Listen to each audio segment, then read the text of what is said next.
Motorcycle চুরি করতে ধরা পড়তে এটা দেখিস ছোট মালামাল এখানে পাবলিক একটা মোটরসাইকেলের তালা খুলতে স্থানীয় এক ব্যক্তিকে হাতে নাতে ধরার পরে তাকে একটা আলাজ মোস্তফা নামে ওর দোকানে আটক রাখে। পাবলিক খুব উত্তেজিত ছিল এই অবস্থায়। ইদানিং হরিণমারি হাটে এই বাজারে দোকানে চুরি হয় এবং মোটরসাইকেল চুরি হয়, সাইকেল চুরি হয়, এই সমস্ত অত্যাচার বেড়ে গেছে, যার কারণে পাবলিক খুব ক্ষিপ্ত। এমত অবস্থায় পাবলিক আক্রমণ করে মারধর করলে লোকে মরে যেত।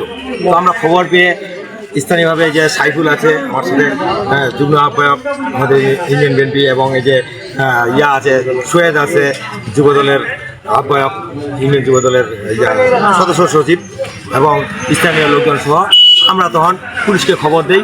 পুলিশ পিক আপ নিয়ে আসে পাবলিকে কোনো রকম করে খুব কষ্ট করে আমরা সামাল দিচ্ছি। সামাল দেওয়ার পর পুলিশের হাতে সুপর্দ করি।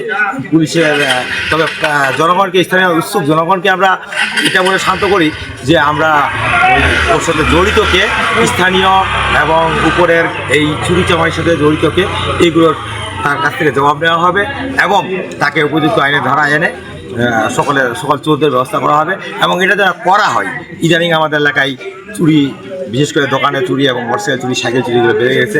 আমরা এগুলো প্রতিহত করতে চাই এবং এটা শান্তিপূর্ণ একটা সমাধান চাই। আমরা শান্তিতে বসবাস করতে চাই।